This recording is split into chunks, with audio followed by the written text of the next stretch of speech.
Hello, everyone, and welcome to another episode of the Two World Podcast. As always, I am Barney, and I am joined today with my co-host, and he is Jacob. And today we are continuing with our kind of unofficial theme of what inspires us, our passions, our hobbies, how we mix in little snippets of enjoyment throughout our days and weeks, and with things that aren't necessarily related to work or what we think that we should be doing, but what we just enjoy doing for a little bit. Last week, of course, we talked about one of my favorite TV shows with Ken. It was Northern Exposure. And this week, we're going to talk about something that is also my hobby. And I think, but maybe very much so Jacob's as well. Today, of course, we're talking about video games. I used to say to people that I got my first NES when I was 7, but I checked, and that's not true. Because I also remember getting the first NES that it was it was on Christmas, and it was a Sunday. And so that really stuck out in my mind because I really wanted to play Nintendo, but we had to go to church. So I checked, and Christmas fell on a Sunday when I was 9. So pretty close. Interesting. Yeah. Okay. Yeah. When you got back from church, and I'm assuming, did you have lunch, and then did you hit it? And we loaded it back up. Yep. Do you remember what the first game was that you played, or the first couple games? Oh yeah. The first set that we had, of course. So this was the one that came with Mario and Duck Hunt. Ah, wonderful. And yeah. And then my parents were very kind, and they got us RC Pro-Am. Oh, and yes. And also I think it was Pitfall Harry. Oh, okay. So yeah, some kind of not really mainstream titles, but we sincerely enjoyed them, all of us. But today's not just limited to Nintendo. Before that, I don't know how it came about. My oldest brother managed to get an Atari 2600 that we had, yes. And he even had an Intellivision. Wow. Yeah, I know. It's just the number pad. And incredible. When I was young, these things were just a little bit mysterious and a little bit mythical in a way, but just they captivated my imagination. And I just really enjoyed playing video games. So I was younger than 9 for those, because we had those first. But Jacob, how about for you? What are some of the earliest memories you have?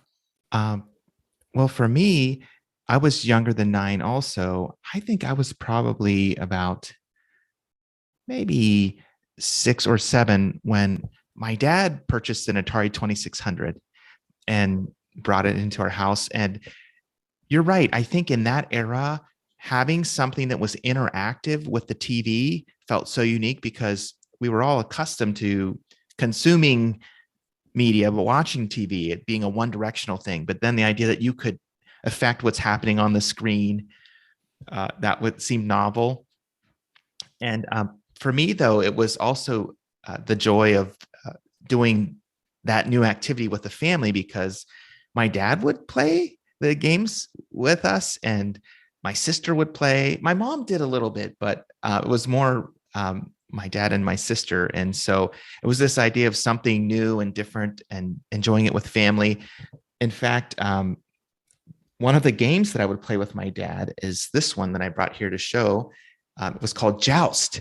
And the idea of Joust is that you have 2 players riding around on ostriches, and they're battling with other enemies that are riding ostriches. And then when you would bump into an enemy, they would turn into an egg, and you had to collect the egg before it hatched again into a more powerful enemy. And my dad would play this with me a lot. And so for me, there are such deep, enjoying, filled memories with my dad from that. And so that game will always be special to me. But I think then, as I got into playing the games a little bit more, I noticed at school, kids would be talking about it on the playground. And in those days, we didn't have the internet. So if you wanted to figure out how to get past a certain difficult place in a game, people would be sharing.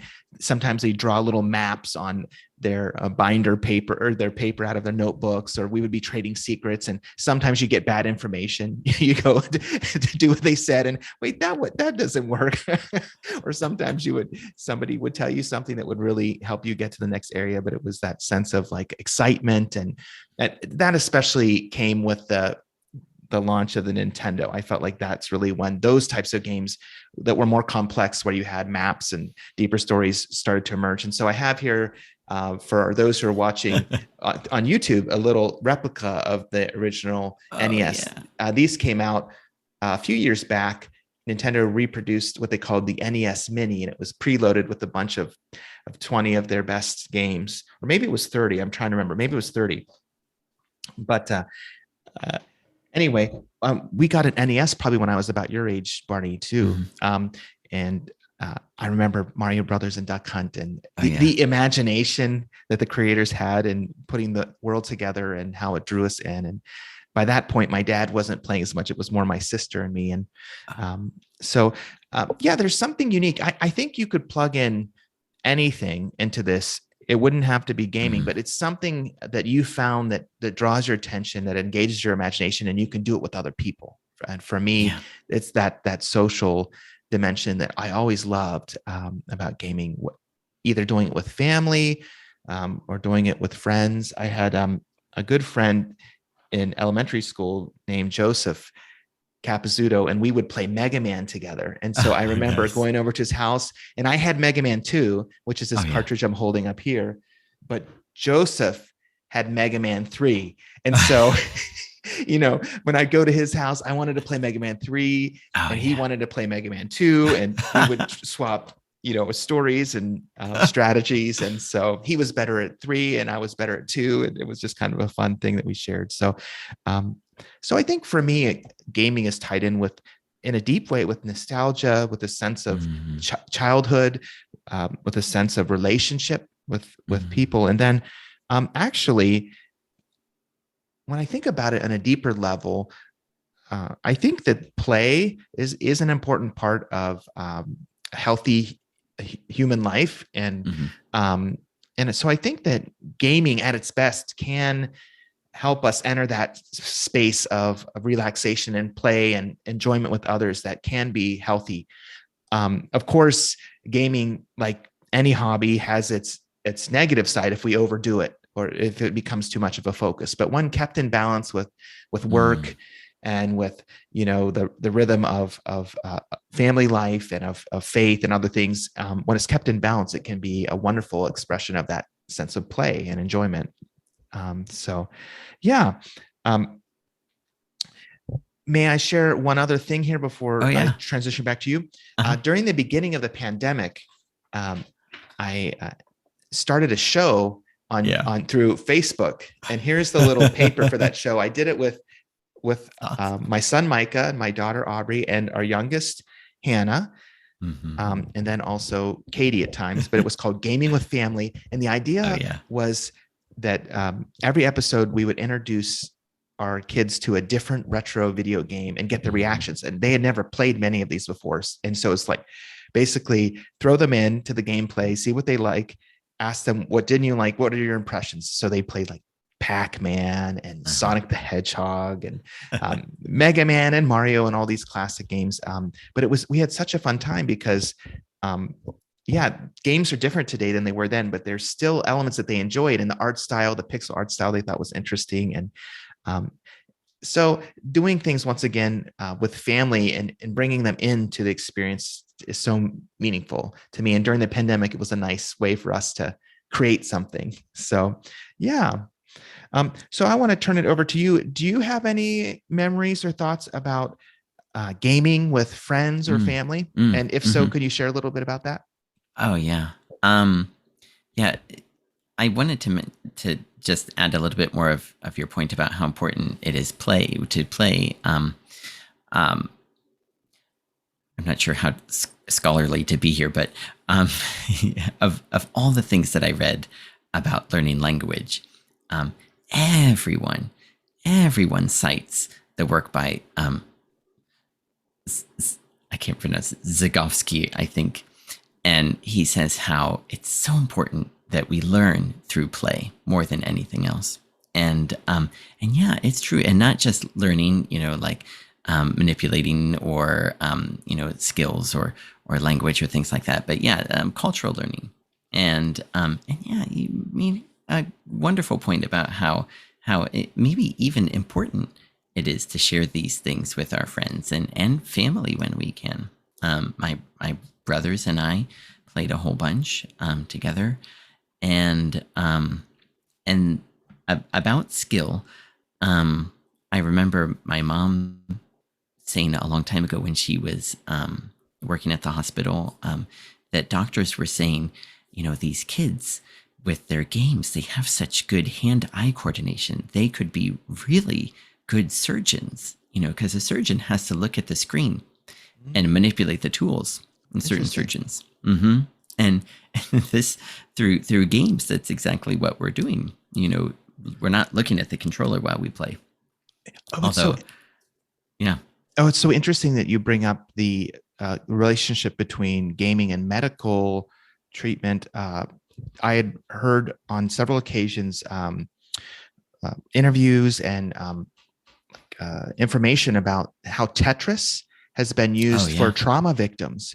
There's something about working the Tetris puzzle that is stimulating in a helpful way to the brain of a person recovering from a traumatic injury or a really difficult experience that helps relax the brain and it helps bring some sense of calmness. And so Tetris in particular has been cited as they've done some studies on seeing how it helps essentially in the therapeutic process to have some tool or vehicle like that when you're in your downtime to bring extra calmness to the brain to work the puzzles.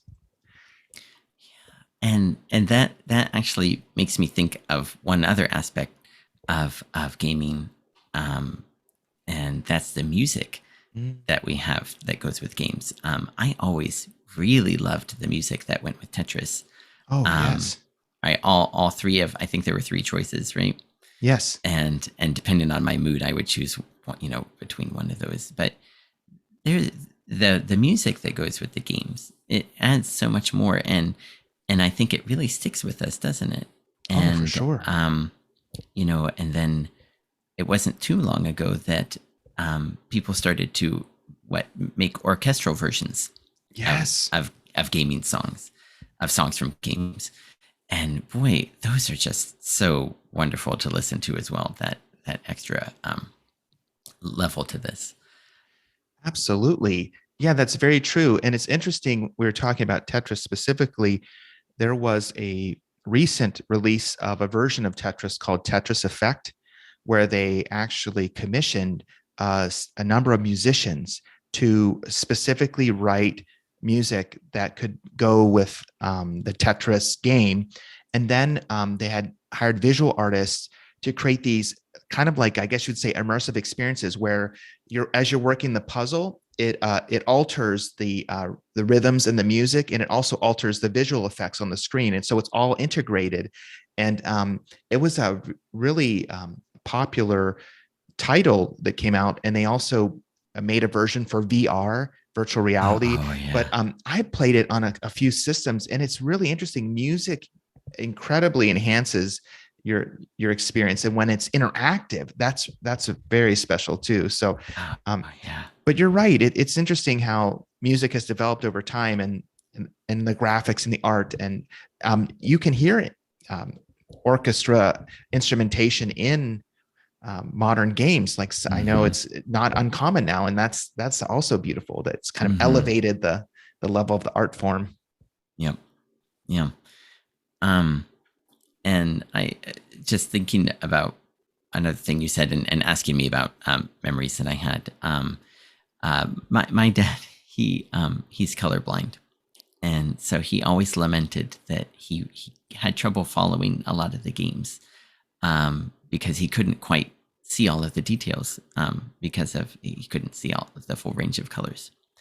But even so, and even though he and I just rarely played together because of that, I just have this great memory of how he often on the way home from work would, stop by the rental store, and he knew that I would really like this, and just picked up a different title or something and bring it home, and I was just always so excited to see what he would pick, and I would just so eagerly, before I started the game, before I did anything, I would pull out the instruction manual and read through it and like look and see what's coming up and whatever am I supposed to do, and try to mentally think, okay, I need to focus on the, I've got to make sure that I got the B button right or the A button right, and things like that, and this does this and this does this, and then play the game.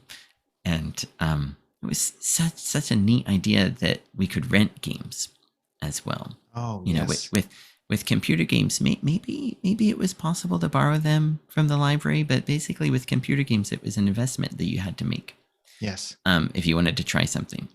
But being able to rent games was just so neat. And in some games, you thought, "Oh, I'm glad I didn't buy this." And some games, you think, sure. "Wow, I really like this. I think I will buy this."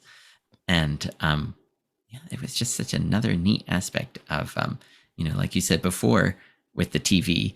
The only thing we did was stand up and change the channel, because we didn't have a remote. And now finally we can do something with the TV and affect what's happening. And now here's another way to experience, other genres or other stories that might be interesting to us, or might not. Yes, I agree 100%. There are a few things that you said that I would love to explore more. And one of those is your dad's participation in your hobby. He knew that you appreciated it. And it was a way for him to bless you, to bring home these rental games. And so, actually, the fact that that was an option gave him a vehicle or a way to uh, do something that meant a lot to you. And I think that's a really wonderful thing about hobbies. Just as a side note, our youngest, Hannah, has started collecting Pokemon cards.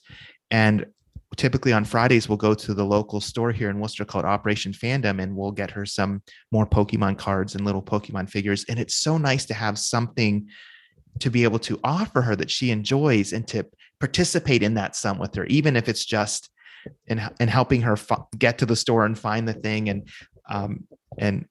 help her sometimes put her cards in the sleeves if one of them stuck or something.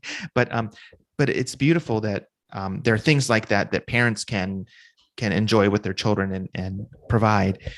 And then the other thing you mentioned too is about genres and stories. And I think as a form of media, games have a very interesting way of presenting story, because it is in some cases like a choose your own adventure. There's so many Mhm.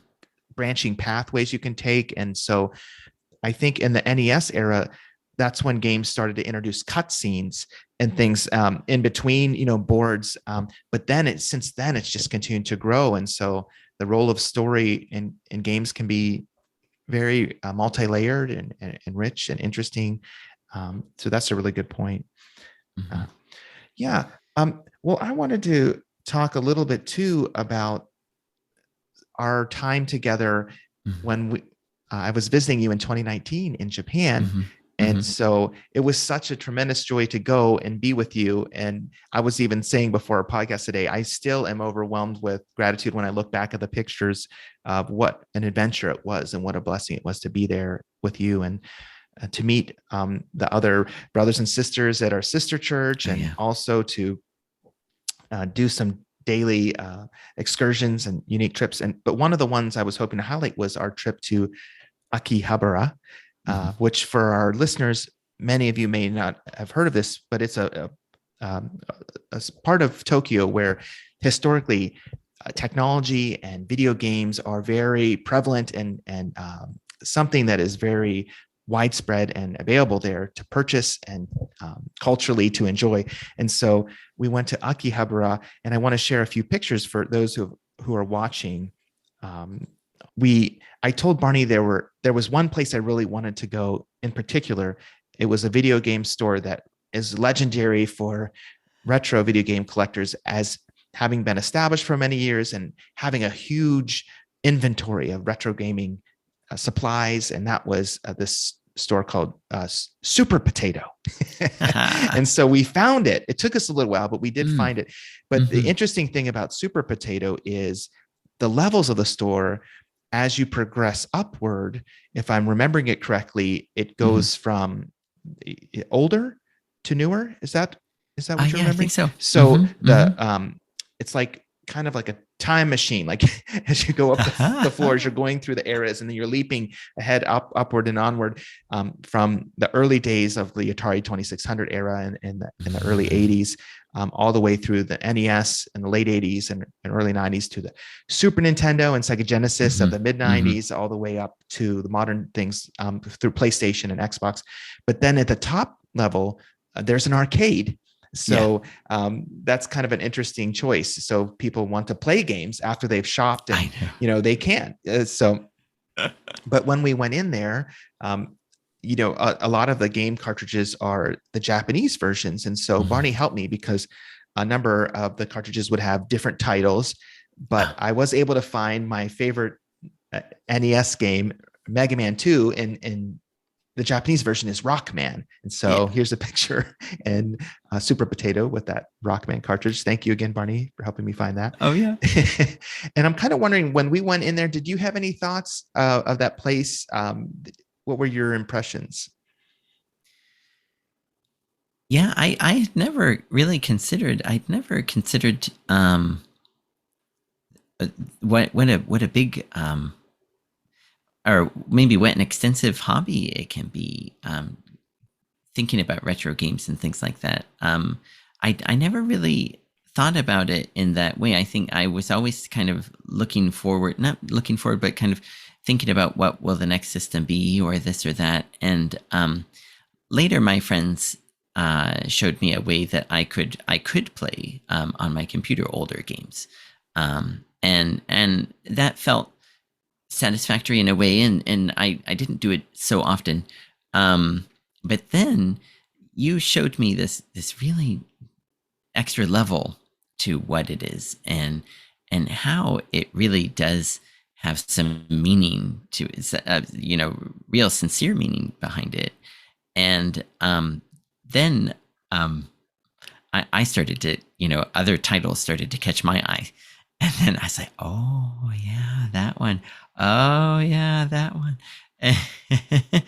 And I wonder if being in America and then coming to Japan, where kind of it all got started in a way, and seeing the same games, but with different titles or different art, even different shapes to the cartridges. If that maybe just adds a whole new level to what makes this so special.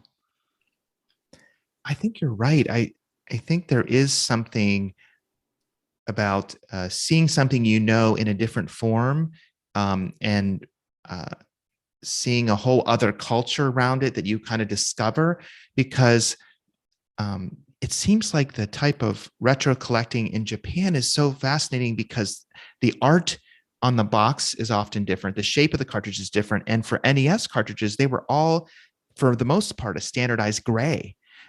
There were a few exceptions, like the Legend of Zelda cartridges were gold, but in the Japanese equivalents for the Famicom, almost every single cartridge is a different color, and so it's really fun to see. Mega Man 2 is red, and Mega Man 3 is green, or just the variety of how that is a different experience. One little side note: when I was there, I was looking for a particular game. I really wanted to find this Mega Man cartridge that came out for Sega Genesis in Japan, but never in North America. It was never released as a physical game. It was actually released on if you can believe it or not, a subscription service that was delivered through like a cable modem back in the 90s. And so it was like the very early form of online gaming. People could download the title onto their special Genesis, and then they could play it that way. But then when your subscription was up or you turned off your connection, you couldn't play it. But anyway, I was trying to find the Japanese version, but it's somewhat rare. It's called Mega Man: The Wily Wars. Well, it just so happened this past year, they in North America re-released it. 8-bit, 8-bit do wait, no, is that the name of the company? Retrobit is what it's called. Licensed with Capcom to re-release a physical version of the game. And so even though I wasn't able to get it in Japan, I got it here in North America finally. So here's the special collector's edition. It comes with these different lenticular inserts you can put in the front. So you have, and they kind of have a holographic effect as you turn them.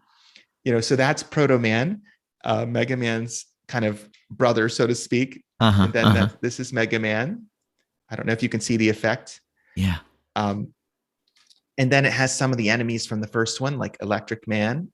You see his little motion. Yeah. And Cuts Man. Yeah. Yeah.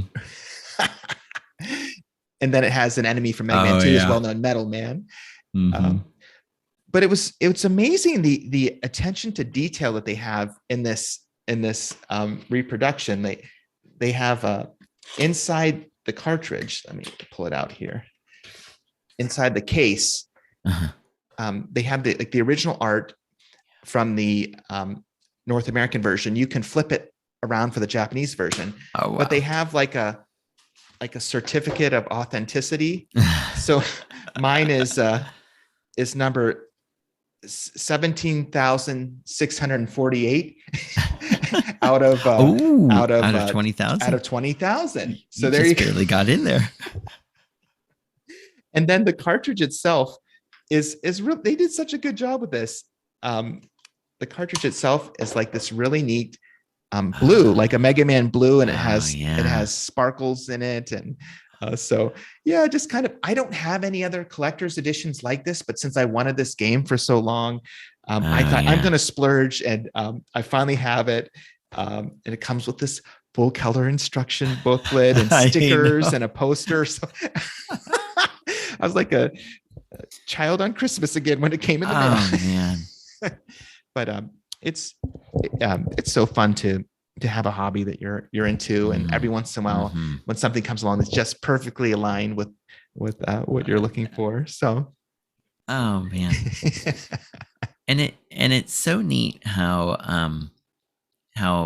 games in the past sometimes they would come with posters, and sometimes they would come with maps, and sometimes they would just come with like spiral bound instruction manuals. Like, they put a lot of detail and a lot of work and a lot of thought into what they're giving to the customers. Yes. Sometimes. Yes. And it just, it was one more thing that added to the experience. And that's so true. And it's really fascinating to think about the era that we're in now, where digital media is so prevalent. We're used to streaming and with our consumption of TV shows and movies, and really game streaming is starting to become prevalent with Xbox Game Pass and PlayStation Now and other streaming services. And the physical media aspect of gaming is becoming less and less common. And so a lot of times now it's just more convenient to purchase a game digitally and it downloads to your console. Like I have here one modern console that can do that, like the Nintendo Switch. You just download the game, and it's very convenient, but there's some aspect of it that's lost with the art, the way it's packaged. And so I think for retro gaming collectors, they're still prevalent enough in the gaming community that companies continue to produce for a lot of their titles physical editions to satiate this audience, because they're still some out there who just love to pick up the physical. And so I will do that sometimes for a number of new games. I still get physical, but I have to admit I'm doing more and more digital purchasing over these more recent times. So just kind of interesting how things change. And it's probably that way across the board for many different collectibles. It's a lot of digital things now, but there's something to collecting physical items that's unique. I have some things here that maybe you would enjoy Please. sharing if I Yes. can share. Yes. The first one is not being actually the Tokyo Game Show actually takes place in Chiba. So it's Ah. not so far for me. And my friend and I used to go every year. And we would, the lines for playing new games could be 2 hours long. Wow. And so I think of all the years we went there, we lined up to play a game maybe just once. Every other time we were there for the things that we could kind of get. And this is one of the things that I really like. Oh, wow. It's actually metal on the side there. You can hear it clanging Oh, here. yeah. And yeah, and it unzips, and you can.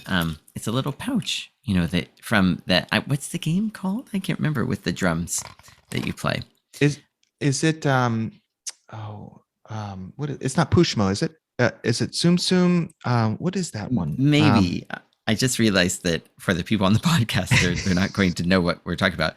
It's the game. It's usually in arcades, I guess, where okay, you have two drumsticks, and it's like you're playing koto, kind of traditional Japanese drums, and right, and it has the orange side which you hit on the beat, and the blue side that you hit on the side on the offbeat. And I always really liked this game.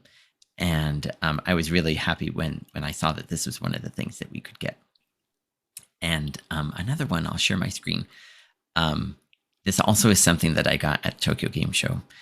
And I was very fortunate to get it because the thing that I was supposed to receive after kind of completing, playing so many of thises or, going to this many booths, they were out of it.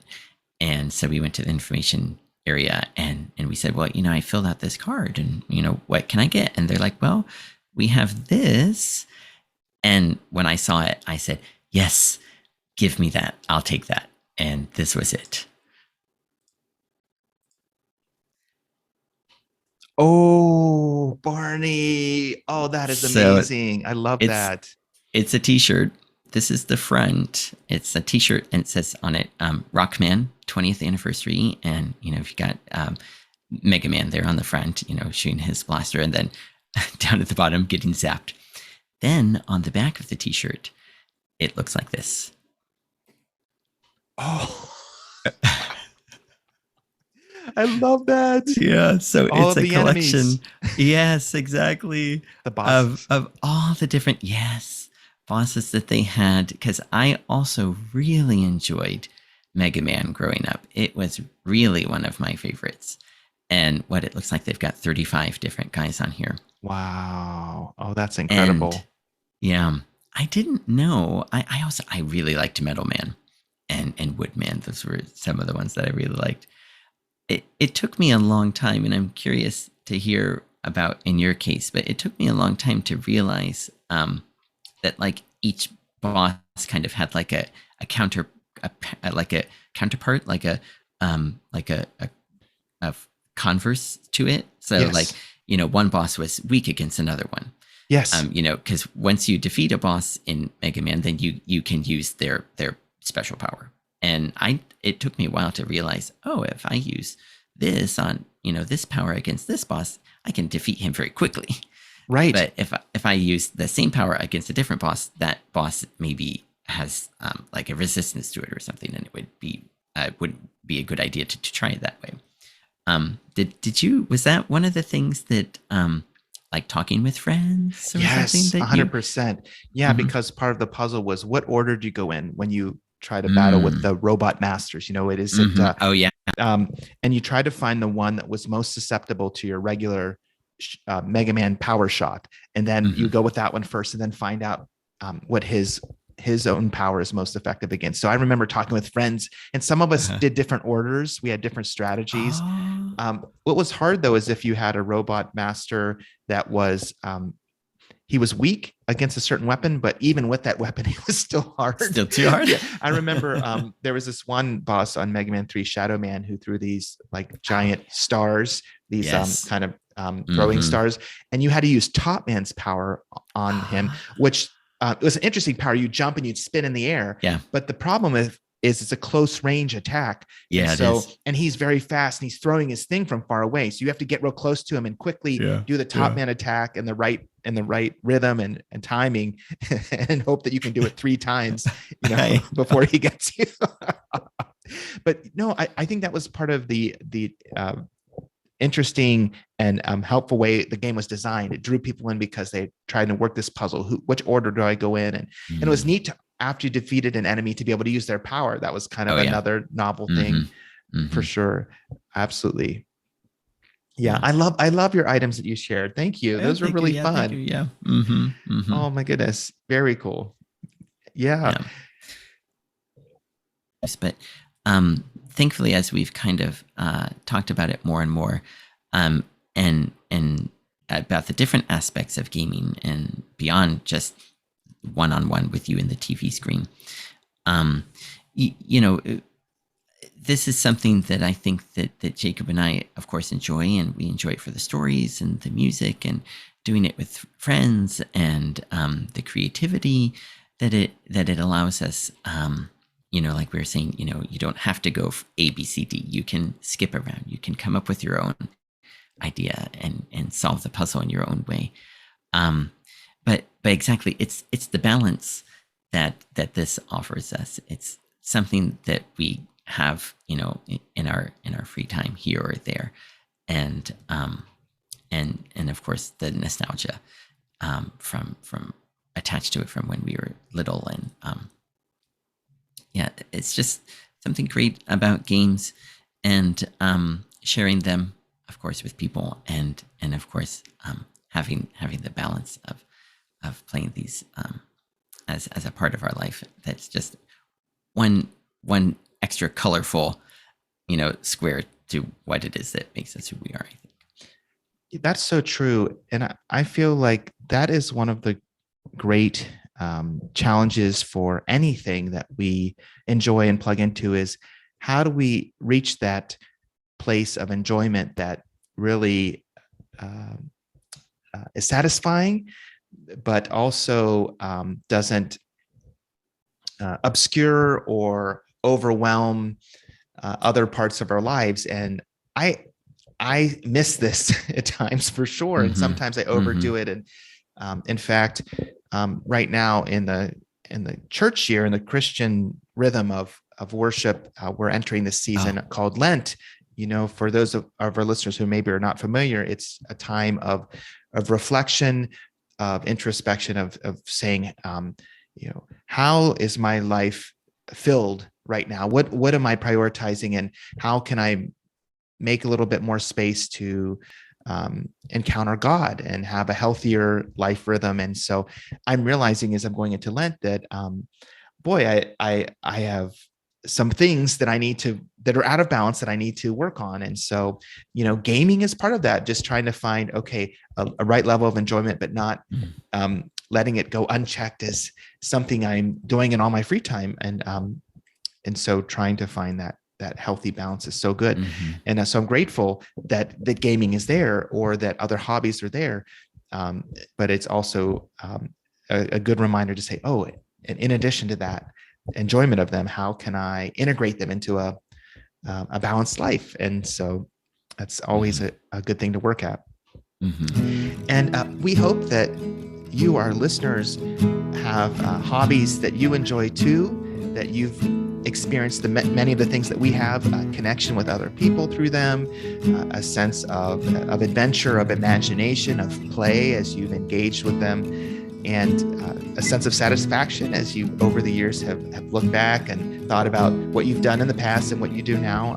But also we hope too that you have found that right balance in your life for how the hobby contributes and adds to and complements other things in your life and doesn't overwhelm or obscure them. And so we're so grateful that you were with us today. Hopefully in the future, we'll do some more episodes that touch on this topic or other examples of our passions and hobbies. But until then, thank you again for being here and for listening. And until next time, goodbye.